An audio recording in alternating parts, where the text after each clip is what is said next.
بسم اللہ الرحمن الرحیم۔ پیارے بھائیو دوستو، السلام علیکم ورحمۃ اللہ وبرکاتہ۔ سوال آیا ہے کہ ایسی قوالی کو سننا کیسا ہے کہ جس میں اللہ یا اس کے رسول کا نام لیا جا رہا ہو، اللہ اور اس کے رسول کی تعریف میں اشعار پڑھے جا رہے ہوں۔ اسی کے ساتھ دوسرا سوال ہے کہ ایسی حمد یا نعت کو سننا کیسا ہے کہ جس کے ساتھ میوزک شامل ہو۔ اکثر قوالیوں اور نعتوں میں ایسے اشعار پڑھے جاتے ہیں جو کہ شرکیہ ہوتے ہیں۔ خیر، یہ شرک کا موضوع ایک الگ موضوع ہے۔ آج صرف میوزک کے متعلق ہی بات کرتے ہیں۔ پیارے بھائیو دوستو، اکثریت جانتی ہے کہ اسلام میں میوزک حرام ہے، لیکن کچھ گنے چنے لوگ ایسے ہیں کہ جو اس بات سے ناواقف ہیں کہ میوزک اسلام میں حرام ہے، اور کچھ لوگ کہتے ہیں کہ ہمیں بتائیے کہ قرآن میں میوزک کس جگہ حرام ہے۔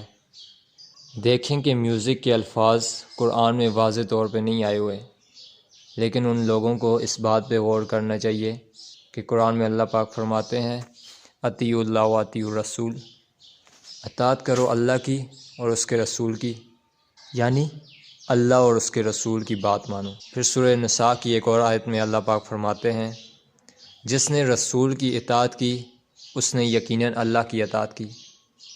اس سے بڑی آیت اور کیا ہو سکتی ہے کہ ہمیں رسول صلی اللہ علیہ وسلم کی بات ماننی چاہیے کہ گویا کہ وہ اللہ کی بات ہے۔ بخاری کی حدیث ہے، رسول صلی اللہ علیہ وسلم نے فرمایا کہ جس نے میری اطاعت کی وہ جنت میں داخل ہوگا، اور جس نے میری نافرمانی کی وہ جنت میں داخل نہیں ہوگا۔ نبی صلی اللہ علیہ وسلم نے کیا بات فرمائی ہے، اس کا ہمیں صحیح حدیث سے پتہ چلے گا۔ حدیث دیکھتے ہیں، میوزک کے حرام ہونے پر حدیث دیکھیں۔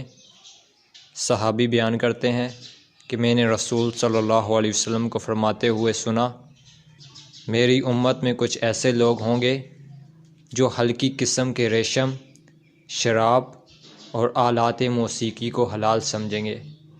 اس حدیث کے آخری الفاظ دیکھیں کہ آلات موسیقی کو حلال سمجھیں گے، یعنی اس سے صاف واضح ہوتا ہے کہ پہلے تو میوزک حرام ہے، یہ کچھ لوگ آئیں گے جو حلال سمجھیں گے۔ آج دیکھ لیں، قوالی کے ساتھ میوزک ہوتا ہے اور قوالی میوزک کے بغیر ہوتی ہی نہیں، لیکن کیا ہے، لوگ اسے حلال سمجھ رہے ہیں، کوئی گناہ نہیں سمجھ رہے، بلکہ الٹا اس سے ثواب سمجھ کے سنتے ہیں۔ اکثر میں دیکھتا ہوں فجر کی نماز کے بعد صبح صبح لوگ یہ قوالی سن رہے ہوتے ہیں گاڑیوں میں۔ کیا وہ ویسے ہی سن رہے ہیں؟ نہیں، بلکہ یہ اسے ایک اچھی خاصی اہمیت دے رہے ہیں اور ثواب کی نیت سے سن رہے ہیں کہ صبح صبح میں قوالی لگاؤں، اس میں اللہ اور اس کے رسول کا نام ہے تو اس سے مجھے ثواب ہوگا۔ کتنی بڑی غلط فہمی ہے انہیں۔ اسی طرح دوسری حدیث دیکھتے ہیں، سیدنا عبداللہ بن عباس رضی اللہ عنہما سے روایت ہے کہ نبی اکرم صلی اللہ علیہ وسلم نے فرمایا، بے شک اللہ تعالیٰ نے تم پر شراب، جوا، شطرنج اور آلات موسیقی کو حرام قرار دیا ہے۔ موسیقی کو حرام قرار دیا ہے۔ اسی طرح تیسری حدیث ہے حضرت انس رضی اللہ سے کہ اس امت میں زمین میں دنسانوں اور پتھروں کی بارش اور چہروں کا بدلنا ہوگا۔ یہ اس وقت ہوگا جب لوگ شراب پئیں گے اور گانے بجانے والیوں کا اہتمام کریں گے اور آلات موسیقی کو بجائیں گے۔ اور آلات موسیقی آج کس طرح بجائے جا رہے ہیں؟ نعتوں میں شامل کر کے، حمد میں شامل کر کے، اور قوالیوں میں تو ہے ہی ہے۔ اسی طرح کچھ لوگوں کا یہ کہنا ہے کہ ہم قوالی سنتے ہیں تو ہمیں سکون ملتا ہے۔ میرے پیارے بھائیو دوستو، سکون تو ملتا ہے شراب پی کر بھی، لیکن کیا ہے، اس میں نقصان زیادہ ہے، گناہ زیادہ ہے۔ چلے مان لیتے ہیں کہ اس سے میوزک سے سکون ملتا ہوگا، لیکن الحمدللہ ہمارے دلوں کو بالکل بھی نہیں ملتا۔ میوزک ہمارے کانوں میں پڑ جائے تو پریشان ہو جاتے ہیں ہم۔ وہ کیسے؟ کیونکہ ہم نے اپنے دلوں کو الحمدللہ قرآن کی تلاوت سننے کا عادی بنا دیا ہے۔ جو لوگ کہتے ہیں کہ میوزک سن کے، قوالی سن کے ہمارے دلوں کو سکون ملتا ہے، اسی طرح کچھ لوگ پھر یہ بھی کہتے ہیں کہ شراب پی کر ہمیں سکون ملتا ہے، تو ان کے لیے سورہ بقرہ کی آیت نمبر 219 ہے۔ اللہ تعالیٰ فرماتے ہیں کہ لوگ آپ سے شراب اور جوئے کے بارے میں پوچھتے ہیں، آپ کہہ دیجئے ان دونوں میں بڑا گناہ ہے، بڑا ہی نقصان ہے، اور لوگوں کے لیے کچھ فائدہ بھی ہے، لیکن ان دونوں میں جو گناہ ہے وہ اس فائدے سے زیادہ ہے۔ کیا اللہ کو نہیں معلوم کہ فائدہ زیادہ ہے یا نقصان زیادہ ہے؟ ہمیں معلوم ہو گیا کہ فائدے بہت ہیں، نہیں، اللہ بہتر جانتا ہے کہ کس چیز میں فائدہ ہے اور کس چیز میں نقصان ہے۔ اگر فائدہ مند کوئی چیز ہوتی ہمارے لیے تو اللہ تعالیٰ کبھی بھی اسے حرام نہیں کرتا۔ یقیناً نقصان ہے، اسی لیے اس نے اپنے بندوں کے لیے حرام کر دیا اور کہا کہ اس سے دور رہو۔ یہ وقتی لذتیں ہیں، دلوں کا سکون۔ قرآن میں اللہ تعالیٰ فرماتے ہیں الا بذکر اللہ تطمئن القلوب، دلوں کا سکون صرف اور صرف اللہ کے ذکر میں ہے، اللہ کی یاد میں ہے۔ جو لوگ میوزک سنتے ہیں، اس کا ایک نقصان یہ بھی ہے کہ لوگ ڈپریشن کا شکار ہو جاتے ہیں۔ میوزک سنتے ہوئے لوگوں کی سوچ بدل جاتی ہے۔ میوزک سن رہے ہیں، سوچ کیا ہے؟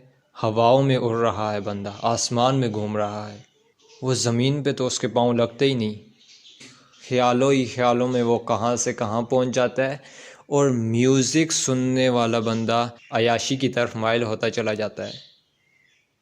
میوزک سننے سے ایسے دماغ میں خیال آتے ہیں کہ عیاشی کرنی چاہیے، گھومنا پھرنا چاہیے، یہ ہونا چاہیے، وہ ہونا چاہیے، ناشکری کی طرف لے کے جاتا ہے، میوزک بے حیائی کی طرف لے کے جاتا ہے۔ میوزک شیطان کے واروں میں سے ایک وار ہے۔ میوزک دل کو مردہ کرتا ہے، ایمان کی کمزوری کا باعث ہے۔ پیارے بھائیو دوستو، میوزک تو ہے ہی حرام، لیکن آتے ہیں اپنے اصل اس موضوع کی طرف کہ جو سوال پوچھا گیا ہے کہ ایسی قوالی سننا کیسا ہے کہ جس میں اللہ اور اس کے رسول کی تعریف میں اشعار بولے جا رہے ہیں۔ حمد کیا ہے کہ جس میں اللہ تعالیٰ کی تعریف بیان کی جا رہی ہو، اور نعت کیا ہے جس میں رسول صلی اللہ علیہ وسلم کی تعریف بیان کی جا رہی ہو۔ ایسی حمد یا نعت کو سننا کیسا ہے کہ جس کے ساتھ میوزک شامل ہو؟ آپ کے سامنے پہلے حدیث پیش کرتا ہوں کہ نبی اکرم صلی اللہ علیہ وسلم کو میوزک سے کتنی نفرت تھی۔ ایک بار حضرت عبداللہ بن عمر رضی اللہ عنہما راستے میں سے جا رہے تھے کہ ان کے کانوں میں گانے اور ساز کی آواز آئی۔ حضرت عبداللہ بن عمر رضی اللہ عنہ نے اپنے کانوں میں انگلیاں ڈال لیں اور اس راستے سے ہٹ گئے۔ پھر تھوڑے تھوڑے وقفے کے بعد اپنے شاگرد نافع سے پوچھتے رہے کہ کیا اب بھی آواز آ رہی ہے؟ حضرت نافع جواب دے رہے تھے کہ جی ہاں، آواز آ رہی ہے۔ تو آپ چلتے رہے یہاں تک کہ جب گانے کی آواز سنائی دینا بند ہو گئی تو آپ نے اپنے کانوں سے ہاتھ ہٹا لیے اور فرمایا میں نے رسول صلی اللہ علیہ وسلم کو بھی گانے کی آواز پر اسی طرح کانوں میں انگلیاں ڈالتے دیکھا تھا۔ مسند احمد کی حدیث ہے۔ دیکھیں کہ نبی اکرم صلی اللہ علیہ وسلم کو میوزک سے کتنی نفرت تھی۔ مثال کے طور پہ میں آپ کا نام کسی ایسی چیز کے ساتھ ملا کے لوں کہ جس سے آپ کو انتہائی درجے کی نفرت ہو، تو آپ کیا اس بات کو پسند کریں گے؟ یقیناً نہیں۔ ذرا سوچیں تو، کیا اللہ اور اس کے رسول پسند کرتے ہوں گے کہ انہیں اتنی سخت نفرت ہے میوزک سے، تو ہم اللہ اور اس کے رسول کا نام ایک حرام چیز کے ساتھ لیتے ہیں، ایک حرام چیز کے ساتھ جڑا ہوا سنتے ہیں، تو اللہ اور اس کا رسول کیسے اس بات کو پسند کر سکتا ہے کہ اس کے بندے اس چیز کے ساتھ اس کا نام لیں کہ جس سے وہ نفرت کرتے ہیں؟ یقیناً ایسا کرنا اللہ اور اس کے رسول کی توہین ہے۔ پیارے بھائیو دوستو، اس بات کو سمجھنا چاہیے کہ آپ جو کچھ ثواب کی نیت سے کر رہے ہیں، کہیں وہ گناہ کا کام تو نہیں۔ پیارے بھائیو دوستو، اگر آپ اپنے کسی عمل پہ اجر و ثواب چاہتے ہیں تو آپ کو چاہیے کہ دین کو سیکھیں، تب اس کے مطابق عمل کریں۔ سنی سنائی باتوں پہ عمل نہ کریں، دیکھا دیکھی عمل نہ کریں۔ لوگ قوالیاں سن رہے ہیں، حمد و نعت سن رہے ہیں، کیا ہے کہ میوزک لگا ہوا ہے ساتھ اور ثواب کی نیت سے سنا جا رہا ہے اور بہت ہی اچھا سمجھا جا رہا ہے۔ میوزک کی ممانعت پڑھ کے یہ حدیث ہیں، لیکن میں اللہ تعالیٰ سے امید کرتا ہوں کہ جو کچھ بیان کر دیا یہ کافی ہے آپ کے سمجھنے کے لیے۔ میرے نزدیک ایک عام گانے کا سننا کم گناہ ہے، اور ایسی حمد اور نعت جس کے ساتھ میوزک ہو اس کا سننا زیادہ گناہ ہے، کیونکہ گانا تو صرف عام سا گانا ہے کہ جس میں صرف میوزک والا گناہ آپ کو ہوگا۔ ہیں دونوں گناہ ہی، لیکن گانے کا سننا صرف آپ کو میوزک کا گناہ ہوگا، میوزک سننے کا۔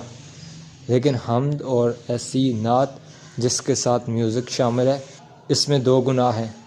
ایک گناہ میوزک کا گناہ، اور دوسرا گناہ یہ کہ جو آپ اللہ اور اس کے رسول کی توہین کر رہے ہیں، ایک حرام چیز کے ساتھ آپ اللہ اور رسول کا نام لے رہے ہیں۔ اور ایسی حمد یا نعت سننے سے بھی احتیاط کی جائے جس کے ساتھ بے شک میوزک نہ ہو، لیکن وہ گانے کی طرز پہ بنائی گئی ہو۔ اکثر یہ دیکھتے ہیں کہ ایسی حمد اور نعتیں آ چکی ہیں بالکل گانوں جیسی، اس کی طرز، وہی لہجہ، وہی انداز۔ ایسی نعت اور حمد کو سننے سے خود بھی احتیاط کی جائے اور دوسروں سے بھی نہ شیئر کی جائے۔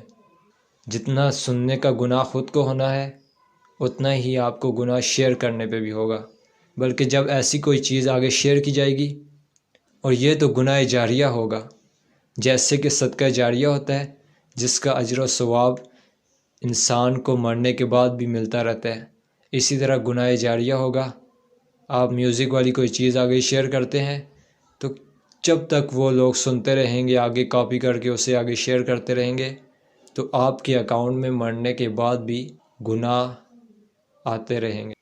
اللہ پاک سے دعا ہے کہ اللہ پاک ہمیں ایسے گناہوں سے بچنے کی توفیق عطا فرمائے کہ جنہیں لوگ گناہ ہی نہیں سمجھتے۔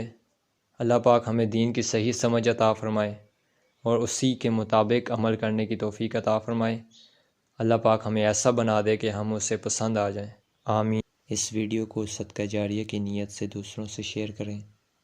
اپنی دعاؤں میں یاد رکھیے گا۔ السلام علیکم ورحمۃ اللہ وبرکاتہ۔